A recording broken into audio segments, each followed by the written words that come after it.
We begin tonight with a roundup of national efforts to save lives and communities, but also tragic news of the first deaths arising from the still unfolding events around Taal.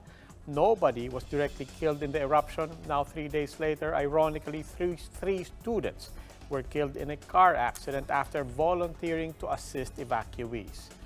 Layering on to the ongoing drama around Taal, 3 students of De La Salle Lipa died in a car accident after volunteering to distribute relief goods in an evacuation center in Batangas. Police said Rio John Abel and Maximino Alcantara were already on their way home when their car hit a trailer truck along the National Highway in San Jose, Batangas. The third casualty, Darwin Lahara, initially survived the accident and was rushed to a nearby hospital. A friend of his, however, confirms to our team that he too has succumbed to massive injuries. It was a bitter episode in a still unfolding week of tragedy in communities and sectors coming together to save lives. President Duterte was in Batangas leading the distribution of food packs to evacuees. He visited the Batangas City Sports Coliseum last night, where more than 1,200 families were each given relief goods and 3,000 pesos in financial assistance. The Agriculture Department also extended 30 million pesos to the local government of Batangas. An 11 million peso fund has been earmarked for livelihood assistance to displaced farmers and fisherfolk. Nandito ako para tumulong sa mga tao na tinamaan nitong erupsyon. At gagawin ko lahat itong Batangas, Cavite, Laguna at ibang lugar pa na matulungan namin para bumalik sa normal. Companies and foundations such as those under the MVP group volunteered and mobilized to restore power, communication services, and food to communities affected by the crisis. To ensure mobile devices are constantly powered, for example, One Miracle Foundation set up solar-powered charging stations at some evacuation centers. PLDT Smart Foundation and Alagang Kapatid Foundation distributed food packs in Tagaytay City. Meanwhile, with respiratory problems rising as a result of ash in the air, the Makati Medical Center Foundation provided free nebulization services. And those who want to help can send cash donations to Alagang Kapatid Foundation Incorporated. The bank accounts are now being flashed on screen. Your help can be sent to BPI, BDO, Citibank, Metrobank, and PNB. Alagang Kapatid is also accepting in-kind donations such as canned goods, rice, blankets, tents, slippers, hygiene items, and face masks. Drop-off centers are located at TV5 Media Center here at Reliance Street, Mandaluyong, and at TV5 Broadcast Complex in Novaliches, Quezon City. Let's check the latest situation in areas most affected by the continuing unrest of Taal Volcano. Let's bring in Laila Pangilinan. She's joining us live from Talisay, Batangas. Laila.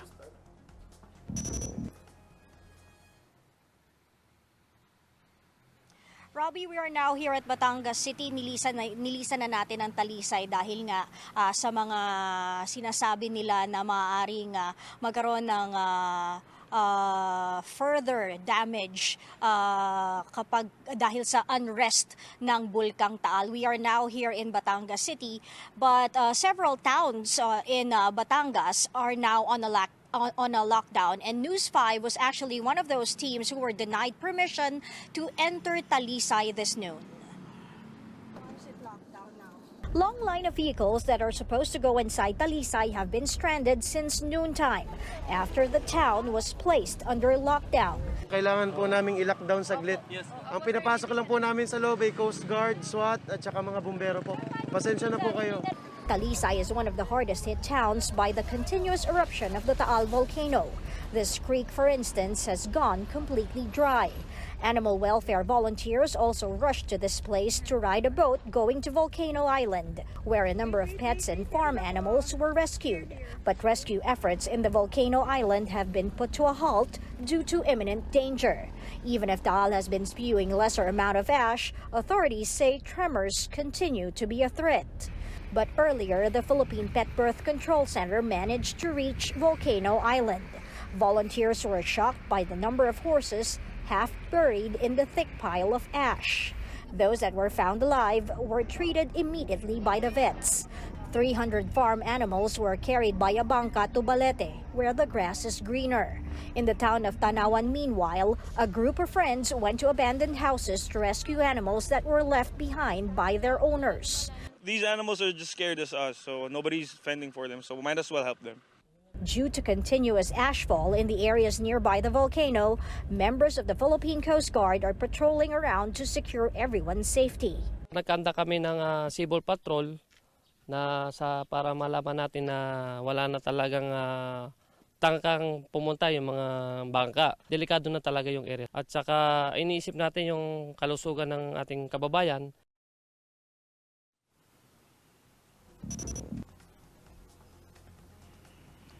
Aside from Talisay, the towns of Agoncillo, Lemery, and Laurel are also in a lockdown. Taal, a heritage town, is not on total lockdown, but as per the mayor, Mayor Pong Mercado, he said that the military trucks that will be bringing the evacuees to the evacuation centers will only remain until tonight. Robbie. Maraming salamat. That was Laila Pangilinan reporting live from Batangas City. The DILG is telling Batangas LGUs within a 14-kilometer radius of Taal Volcano to put in motion mandatory evacuation. The order would include barangays in the towns of Agoncillo, Alitagtag, Balete, Cuenca, and Laurel. Same goes for barangays in Lemery, Lipa, Malvar, Mataas na Kahoy, and San Nicolas.